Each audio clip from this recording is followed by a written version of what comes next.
quero saudar os irmãos com a graça e a paz do Senhor Jesus. Amém. Também quero saudar os irmãos que nos acompanham pela internet, pela live. Sejam bem-vindos em nome de Jesus. Vamos abrir a nossa Bíblia em Atos 17. Livro dos Atos dos Apóstolos, capítulo 17. Nós vamos ler os versículos 16 a 31. Atos, capítulo 17, versículos 16 a 31. Lido o texto, eu peço que os irmãos mantenham a sua Bíblia aberta para a exposição dessa passagem. Diz assim a palavra do Senhor, Atos 17, de 16 a 31. Enquanto Paulo os esperava em Atenas, o seu espírito se revoltava em face da idolatria dominante na cidade. Por isso, dissertava na sinagoga entre os judeus e os gentios piedosos, também na praça todos os dias, entre os que se encontravam ali. E alguns dos filósofos epicureus e estoicos contendiam com ele, havendo quem perguntasse: que quer dizer esse tagarela? E outros: parece pregador de estranhos deuses, pois pregava a Jesus e a ressurreição. Então, tomando-o consigo, o levaram ao Areópago, dizendo: poderemos saber que nova doutrina é essa que ensinas? Posto que nos trazes aos ouvidos coisas estranhas, queremos saber o que vem a ser isso. Pois todos os de Atenas e os estrangeiros residentes de outra coisa não cuidavam, senão dizer ou ouvir as últimas novidades. Então Paulo, levantando-se no meio do Areópago, disse: senhores atenienses, em tudo vos vejo acentuadamente religiosos, porque, passando e observando os objetos de vosso culto, encontrei também um altar no qual está inscrito: ao Deus desconhecido, pois esse que adorais sem conhecer é precisamente aquele que eu vos anuncio, o Deus que fez o mundo e tudo o que nele existe, sendo ele Senhor do céu e da terra, não habita em santuários feitos por mãos humanas, nem é servido por mãos humanas, como se de alguma coisa precisasse, pois ele mesmo é quem a todos dá vida, respiração e tudo mais. De um só fez toda a raça humana para habitar sobre toda a face da terra, havendo fixado os tempos previamente estabelecidos e os limites da sua habitação, para buscarem a Deus, se porventura tateando o possam achar, bem que não está longe de cada um de nós, pois nele vivemos e nos movemos e existimos, como alguns dos vossos poetas têm dito, porque dele também somos geração.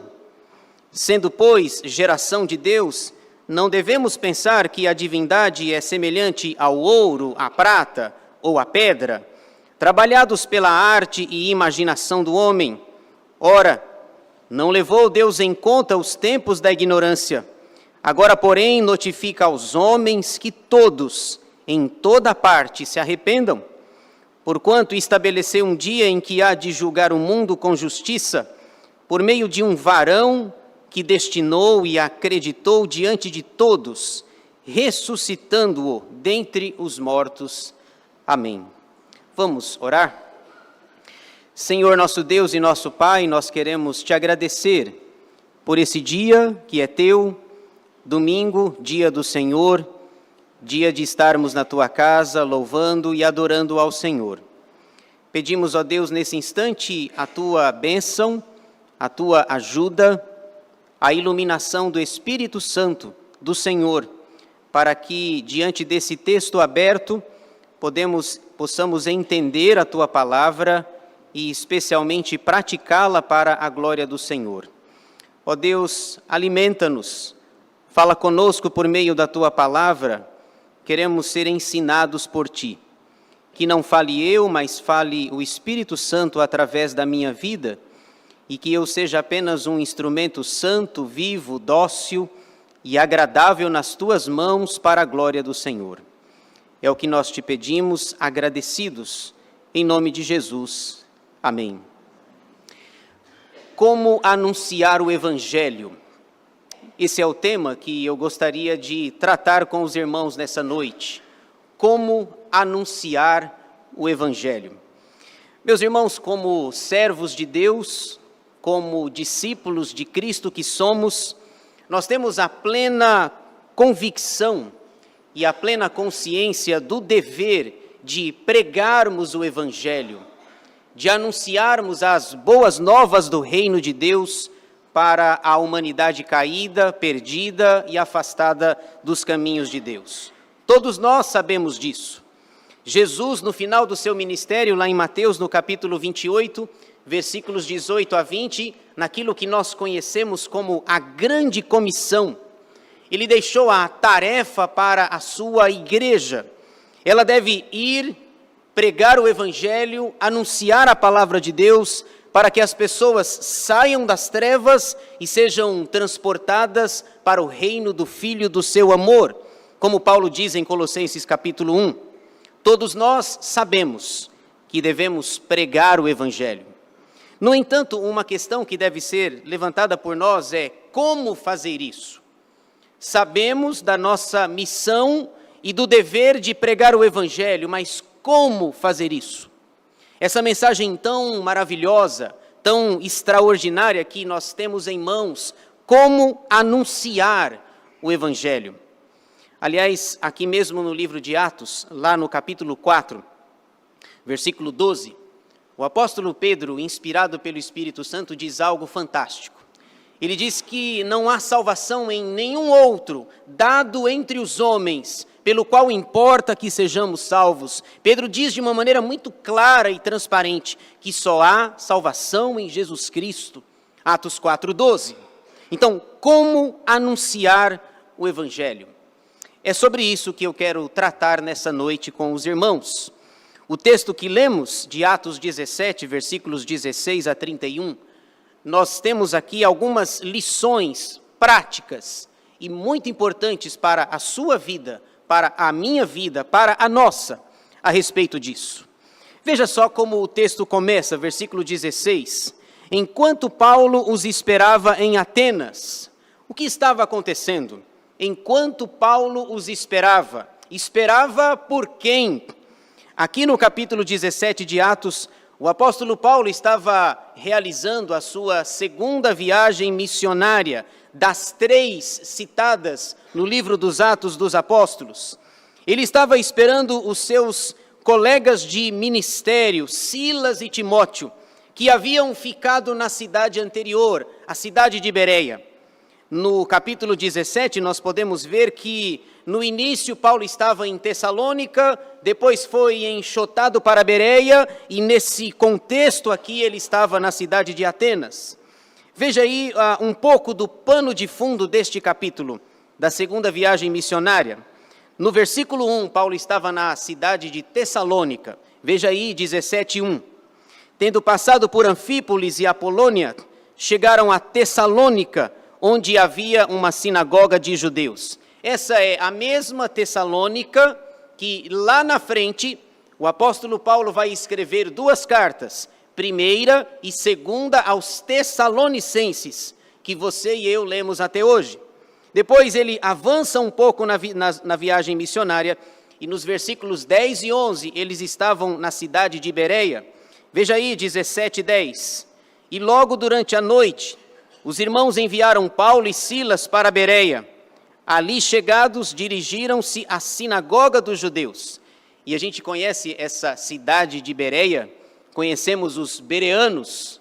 Eles ficaram conhecidos por serem ávidos examinadores das Escrituras. No versículo 11 vai dizer isso, que eles examinavam as Escrituras todos os dias para ver se de fato as coisas eram assim.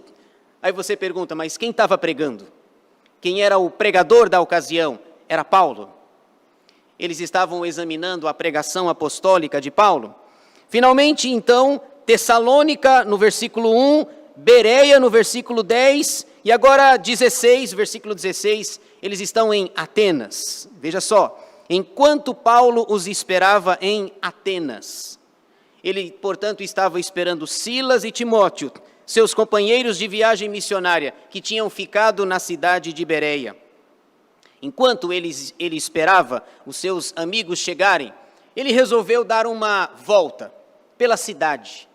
Ele resolveu dar uma passeada lá na cidade de Atenas, capital da Grécia. E veja só o que diz o texto. O seu espírito se revoltava em face da idolatria dominante na cidade. O seu espírito se revoltava. Paulo estava revoltado ao ver a situação de idolatria dos atenienses. Ele olha de um lado e vê muitos altares, olha de outro lado e também vê muitos altares. Por que ele ficou tão revoltado? Os estudiosos chegam a dizer que na cidade de Atenas havia cerca de 30 mil altares. 30 mil altares de divindades que eram de alguma forma adorada, venerada pelos atenienses. E nesses 30 mil altares tem um lá vazio, que eles haviam colocado ao Deus desconhecido. Vocês se lembram, por exemplo, havia uma propaganda antiga, eu não vou dizer, não lembro exatamente a propaganda, mas tinha alguém que vinha falando, e atrás dele vinha um trem, lembra? E ele ia falando, faça o seguro, e vai, e o trem, ele falando, e o trem até atrás dele. E aí no final ele dizia, faça o seguro, vai que. Lembra do vai que? Faça o seguro, é mais ou menos assim. Eles já tinham 30 mil deuses, 30 mil altares, e deixam lá, vai que tenham algum outro Deus, alguma outra divindade que nós não conhecemos. Ele está revoltado, não é possível que alguém conseguiu chegar à quantidade de 30 mil altares. Ele está revoltado.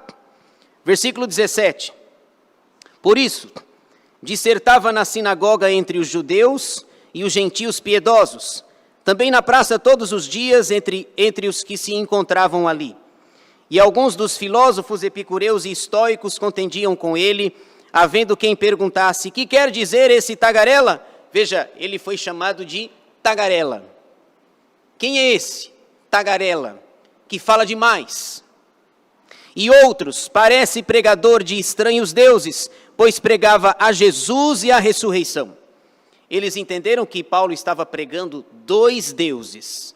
Eles já tinham 30 mil, mais 2 que Paulo estava trazendo, mais um do altar desconhecido, já são 30.003 deuses. Aí você diz assim, mas aonde tem 2 deuses aqui? Jesus e a ressurreição. Bom, Jesus é um e a ressurreição era outro. Porque a palavra ressurreição na língua grega significa anástasis, de onde vem Anastácia. Então, para eles, na leitura, na percepção deles, Paulo estava pregando sobre Jesus e Anastácia, 2 deuses. Quem é esse daí que parece pregador de deuses estranhos? O Jesus e a Anastácia. Não entenderam?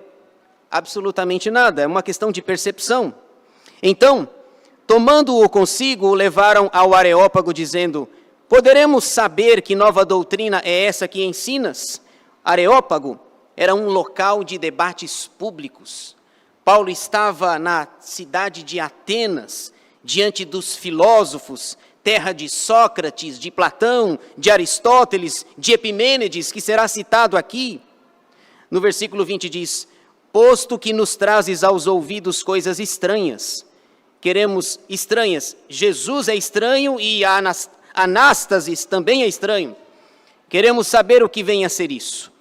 Pois todos os de Atenas e os estrangeiros residentes de outra coisa não cuidavam, senão dizer ou ouvir as últimas novidades. É aqui que Paulo vai ensinar para nós como anunciar o Evangelho. E ele vai ensinar 3 preciosas lições que eu gostaria de compartilhar com os irmãos nessa noite. Primeira lição, como anunciar o Evangelho, aproveitando as oportunidades. vocês e eu pregamos o Evangelho aproveitando as oportunidades que Deus nos dá. As portas abertas que Deus concede para cada um de nós. Se não, vejamos, nos versículos 22 e 23, ele diz assim: então Paulo, levantando-se no meio do Areópago, disse: senhores atenienses, em tudo vos vejo acentuadamente religiosos, porque passando e observando os objetos de vosso culto, encontrei também um altar no qual está inscrito ao Deus desconhecido em letras garrafais.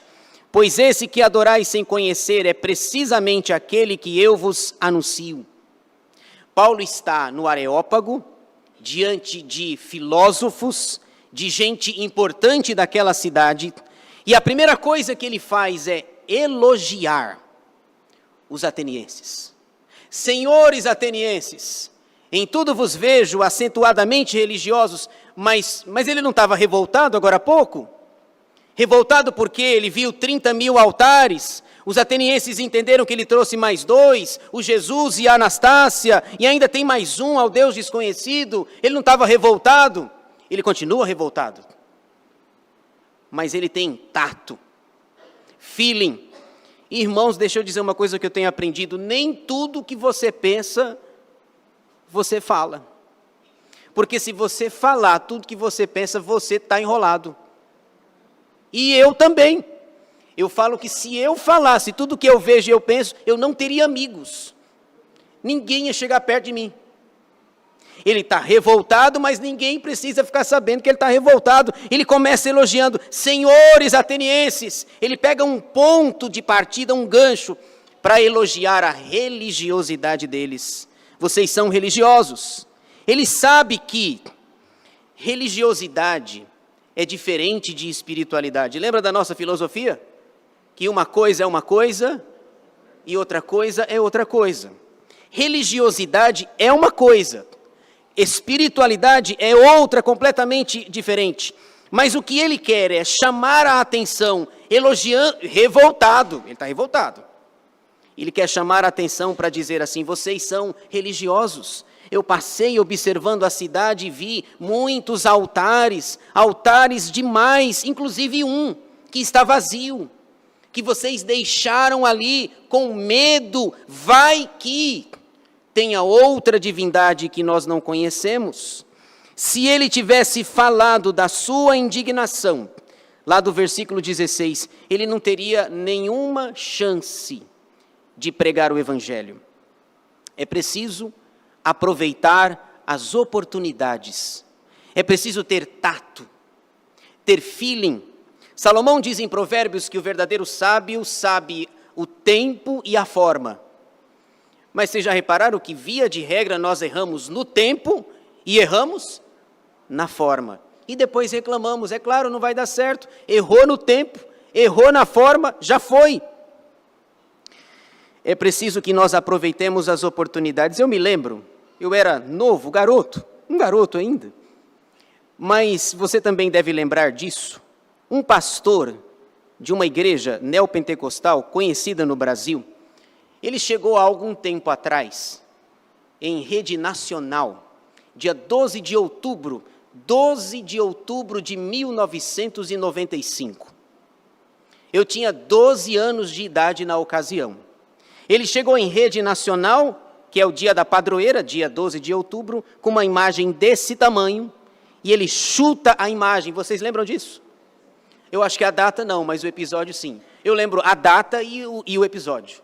12 de outubro de 1995. E ele disse: isso aqui não vale nada, isso não vale nada. Ele teve que sair do país. O bispo Sérgio von Helder, sobrenome talvez eu esteja equivocado, Sérgio von Helder, foi embora, foi morar nos Estados Unidos, porque ele disse: isso aqui não vale nada. Nós temos a nossa percepção, mas não precisa ir em rede nacional para ofender a religiosidade alheia. Senhores atenienses, em tudo vos vejo acentuadamente religiosos.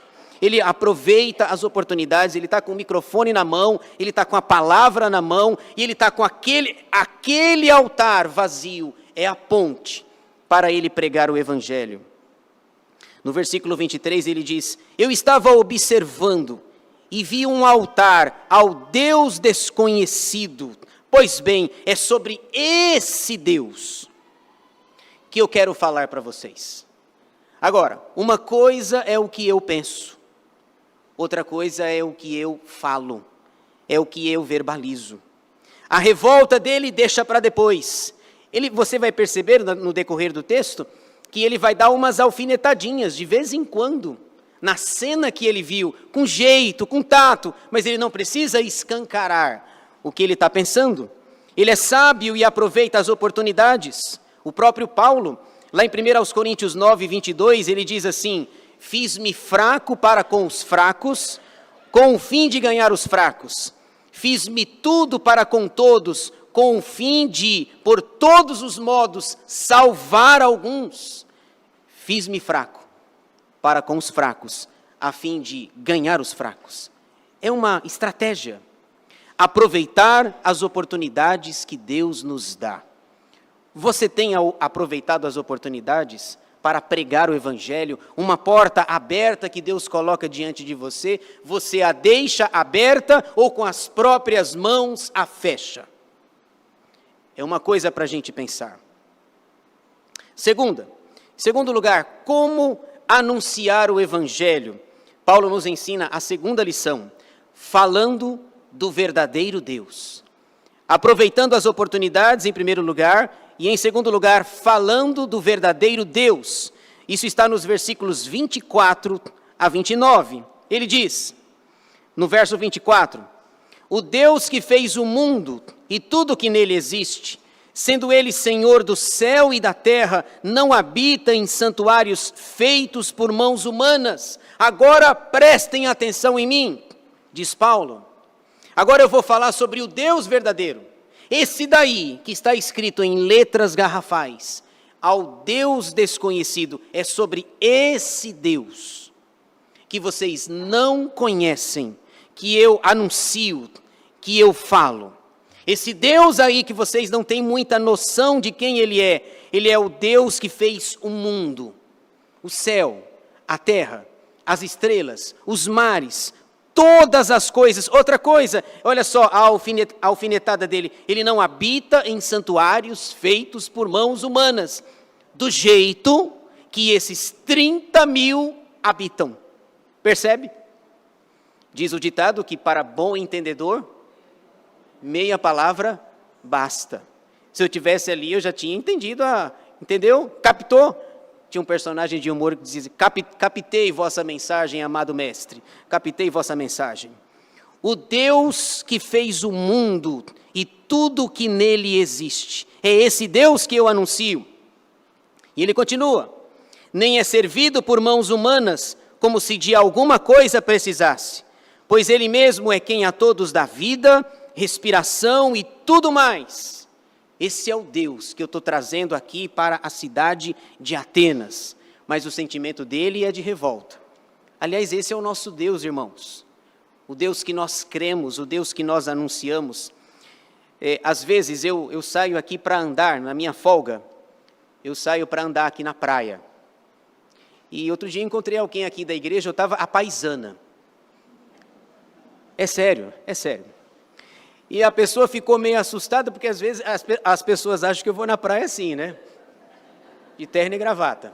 Eu já vim uma vez, eu cheguei mais cedo aqui e estava de paletó e gravata ali, o pessoal estava me achando um ET. E eu estava andando na praia, tal, de short, chinelo havaianas, apaisana. Um pastor apaisana. E olhando as coisas, olhando para o mar, e eu sou pensativo, contemplativo, reflexivo, ninguém acredita, mas melancólico, e eu olhando para a criação.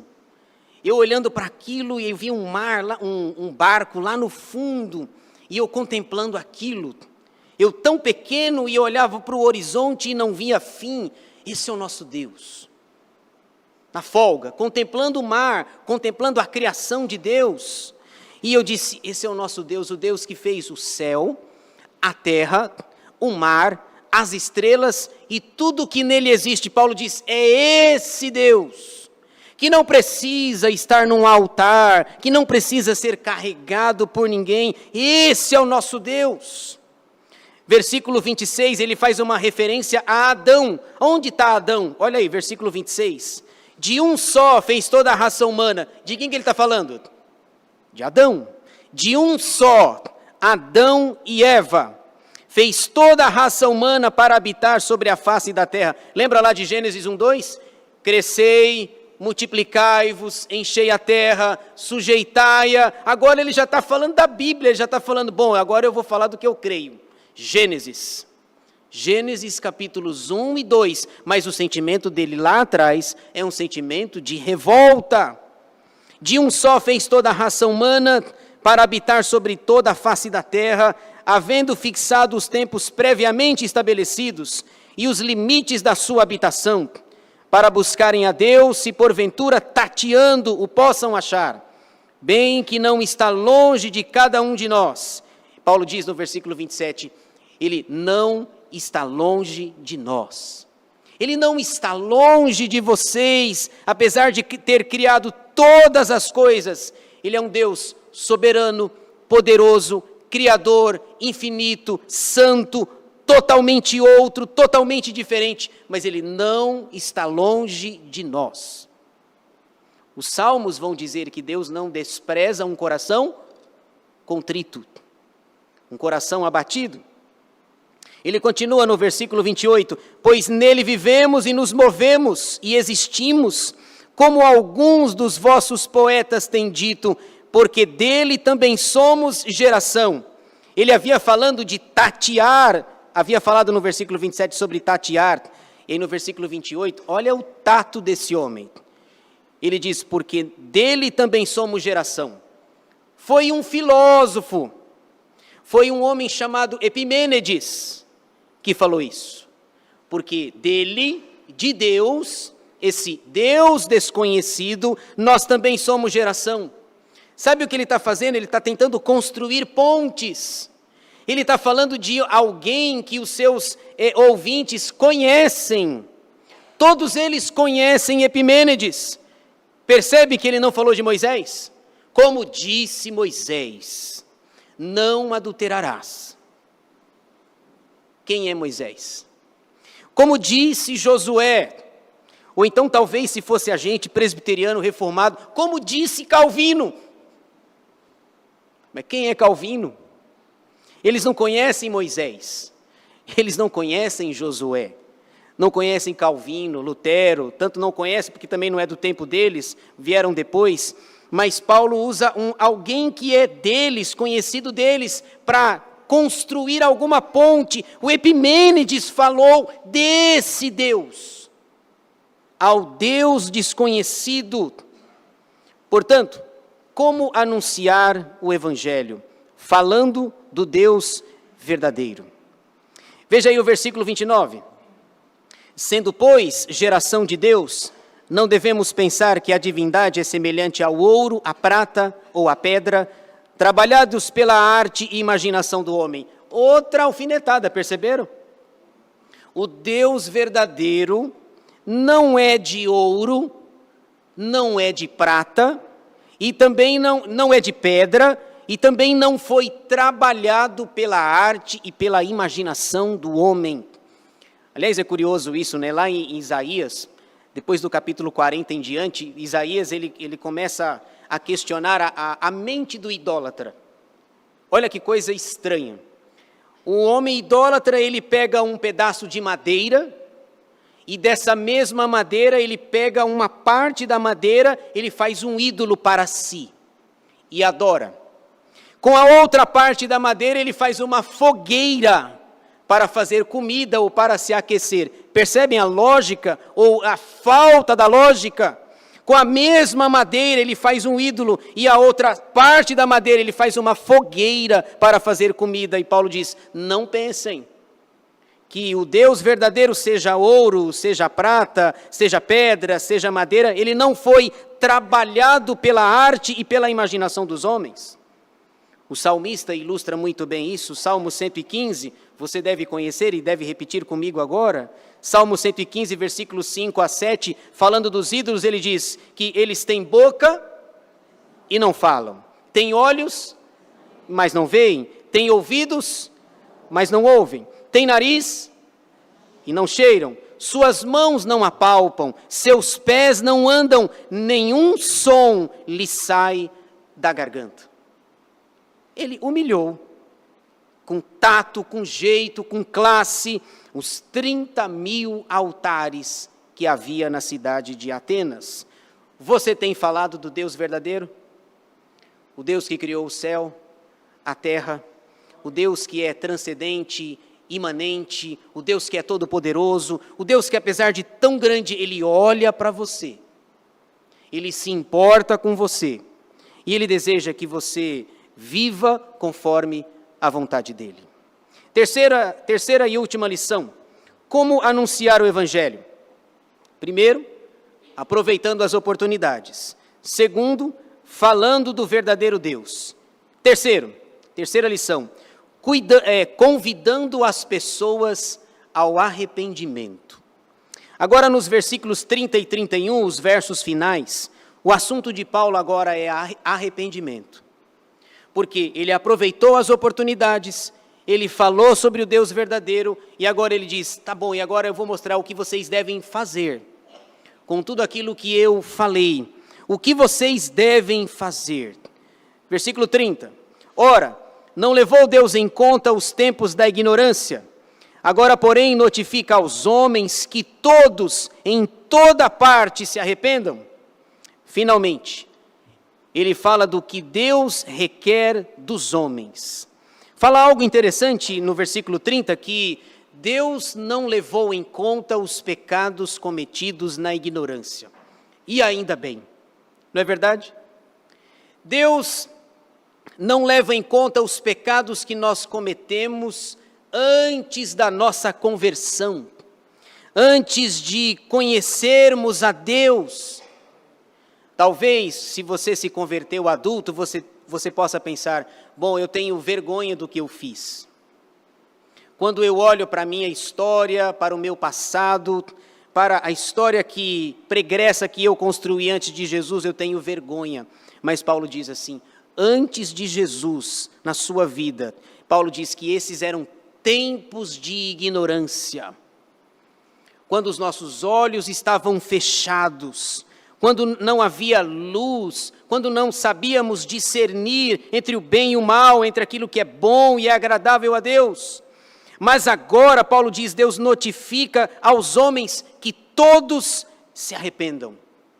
Arrependimento.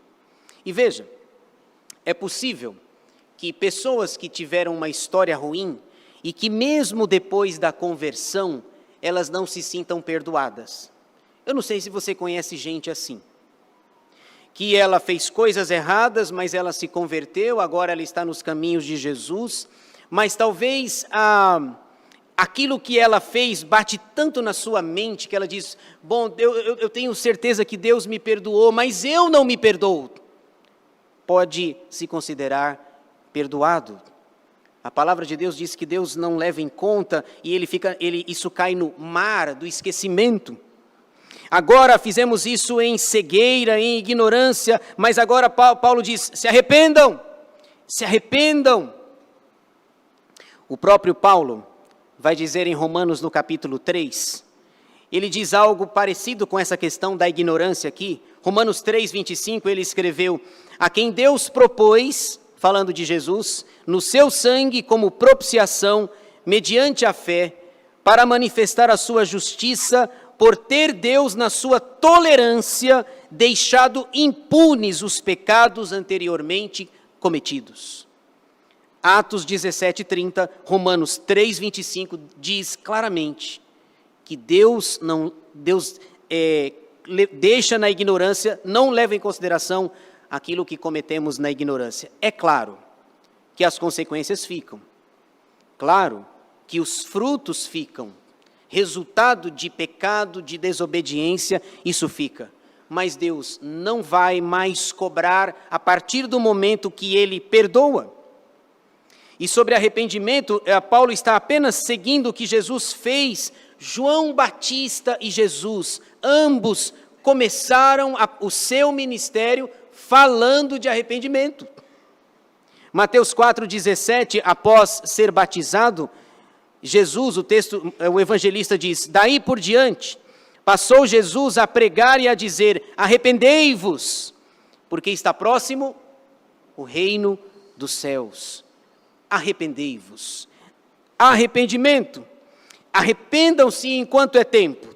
E ele diz algo interessante no último versículo, versículo 31. Porquanto estabeleceu um dia em que há de julgar o mundo com justiça, por meio de um varão que destinou. Quem é esse varão? Jesus. Por meio de um varão que destinou e acreditou diante de todos, ressuscitando-o dentre os mortos. Vejam, não é a anástasis, não é a Anastácia, é Jesus.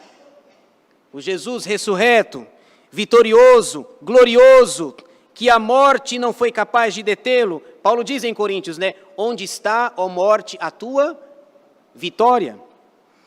Esse versículo 31 é interessante porque Paulo vai dizer que há um dia que para o mundo deve ser tenebroso, o dia do julgamento. E às vezes a gente pensa que no dia do julgamento, quem vai julgar é o Pai. Mas o texto diz outra coisa. O texto diz que por ocasião do julgamento final, quem vai julgar é Jesus Cristo.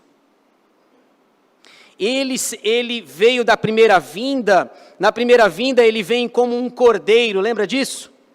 Isaías 53, um cordeiro mudo, ele não abre a sua boca, mas depois quando ele retorna para o céu, que ele é vencedor, a imagem dele já não é mais de um cordeiro, é a imagem de um leão. Ele vem para julgar, é ele quem vai se assentar no trono. E pasmem, a Bíblia diz que nós vamos ajudar no julgamento. Mas como assim, pastor? Verdade. A Bíblia diz que Jesus vai julgar e nós também nos assentaremos em tronos para julgar os ímpios e os anjos. Porquanto estabeleceu um dia em que há de julgar o mundo com justiça, não tem segunda instância, não tem terceira instância, não tem suborno, não tem sujeira para debaixo do tapete. Esse é um juiz reto, é Jesus.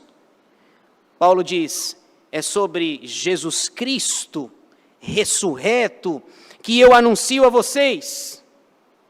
Graças a Deus que no dia desse julgamento, aqueles que são dele não vão ouvir a sentença. Segundo Mateus 25, eles vão ouvir uma expressão que diz assim, lembra disso, Mateus 25? Vinde, benditos de meu Pai, para o reino que vos está preparado antes da fundação do mundo.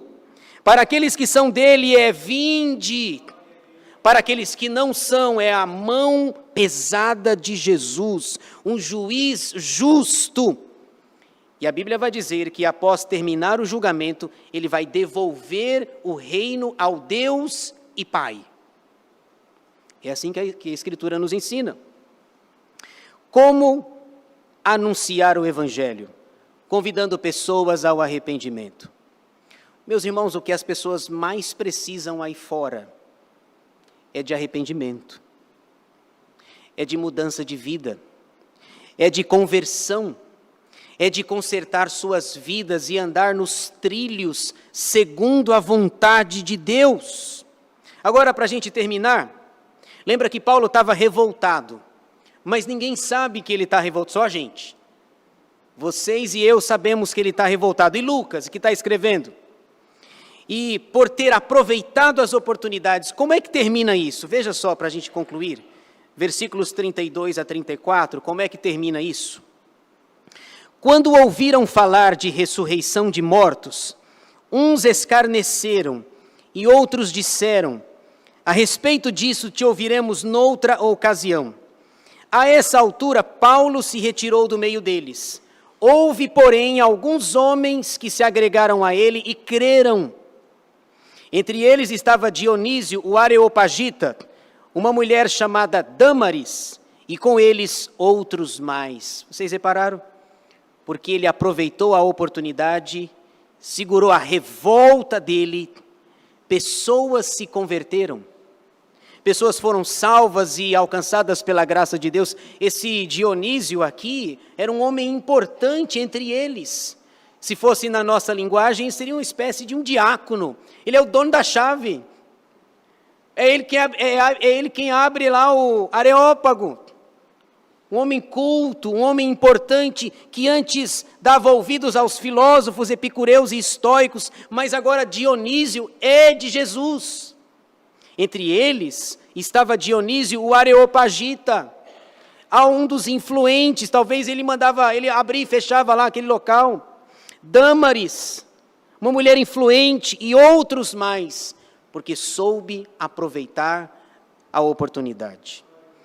Você tem pregado o Evangelho? Você tem falado dele? Você tem anunciado a palavra de Deus? Se não, façamos isso, aproveitando as oportunidades, falando do Deus verdadeiro e convidando as pessoas ao arrependimento. Que Deus nos abençoe.